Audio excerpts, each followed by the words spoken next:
Welcome to the Glenn Beck program. America has been increasingly pounded with a message that the government is the only answer and the system is against you. Oh, it's the evil rich people that'll keep you down. It's up to the sweet angels of the government to lift you up. I saw a poll that said people are losing faith in the American dream. Why? Because we are following in the footsteps of Europe, not America. Tonight, we look past the government solutions and directly to the heart of what I believe are the things that will restore America: faith, hope, and charity.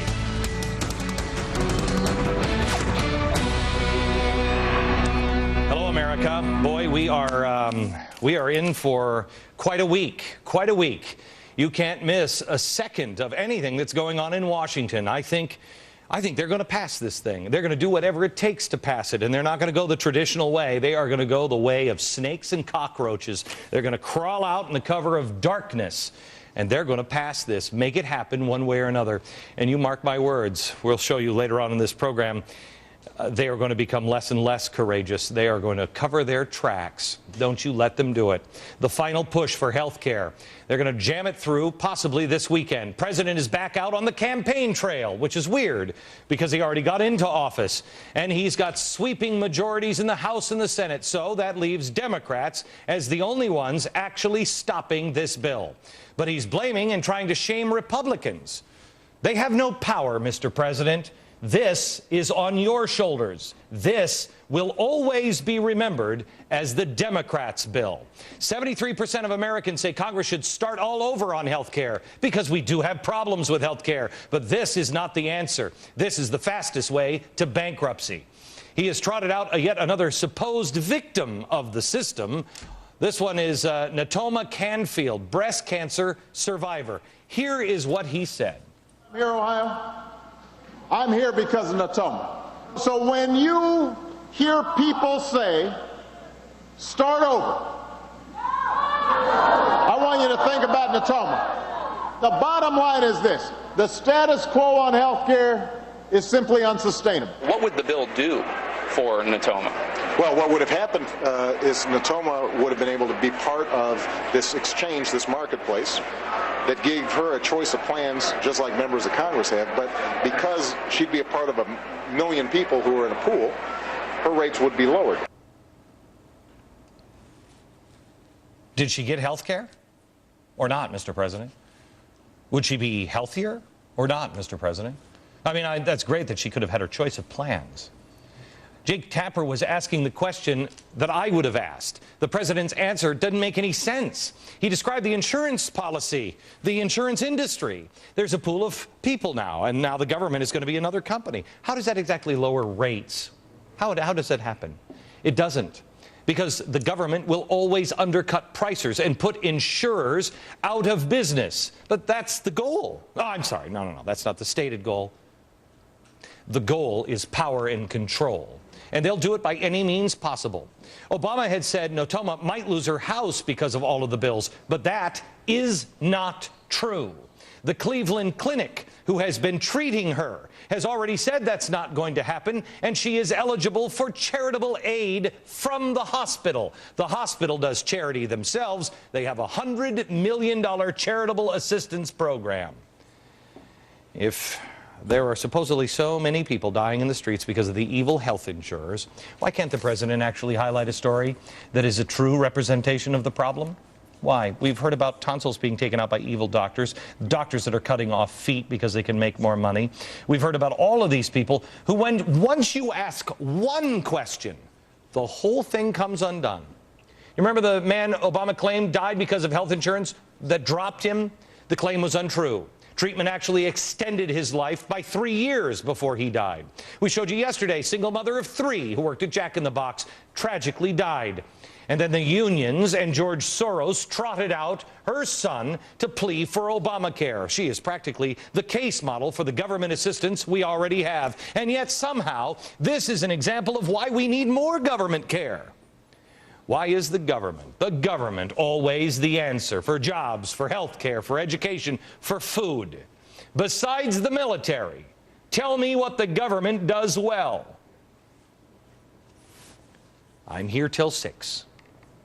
The president wants you to derive your hope from having faith in the government to be charitable, to provide everything to everyone. That is your hope, to have faith that they will be charitable.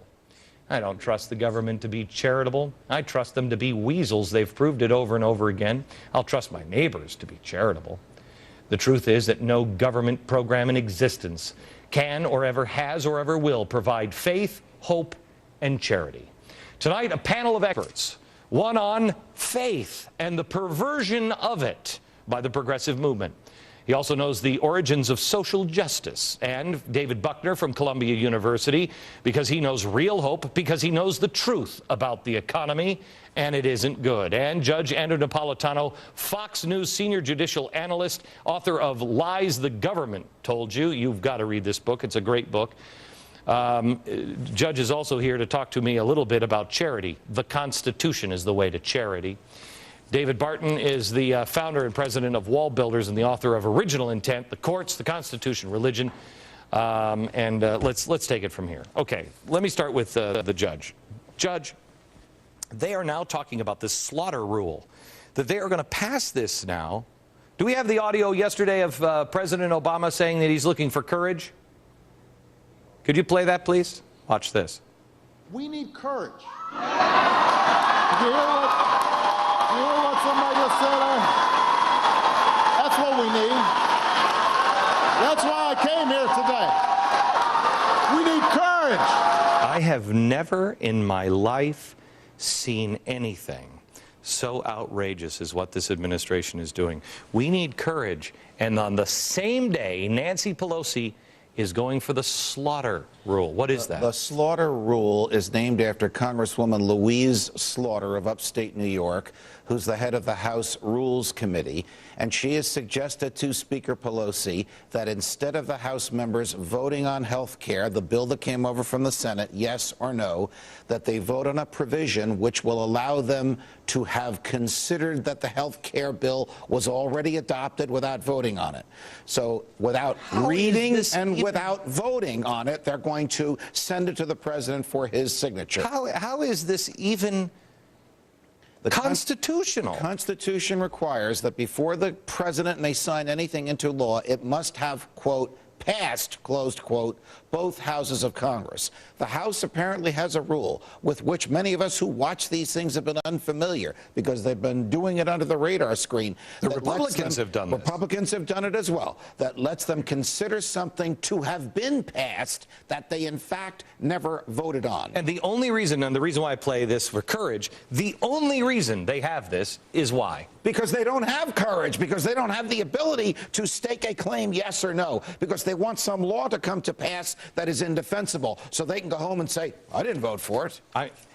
Judge, I've never seen anything quite like what they are doing now.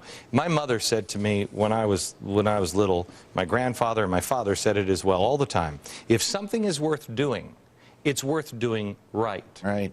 If you don't want to do it right, don't do it at all. If this is truly the transformative piece of legislation, let me just ask here real quick. Does everybody agree here? This will fundamentally transform America. We will not go back to the country that we have known if this passes. Yes? This is an economic game changer. Yes? Regrettably, yes. Okay. If this is that important, shouldn't we be doing this right? The history of human freedom is paying careful attention to procedure. These people don't care about procedure because they don't care about freedom. They only care about power, about getting done that which will give them and their successors more power over us. Put up the chart from Phil Kerpen. I tell you what, can you put it up on the 103? And I want to go over there. Judge, will you come with me for a second? Put up this. I got this from a friend of the show. And he's put this how the president has usurped everything. Right. Just on these. Here's cap and trade. Passed the House, blocked in the Senate, he goes to the EPA. Right. He says internet regulation, blocked here, he goes to the FCC. Union card check, here, blocked, he just keeps going. The Debt Commission, Senate blocks it, he goes executive order. Health care, here it is. Reconciliation, or now the slaughter. Can't get reconciliation, so he goes for the slaughter amendment. Correct. How does he get to do this? because the Congress has given the president, not just this president, but all of his predecessors going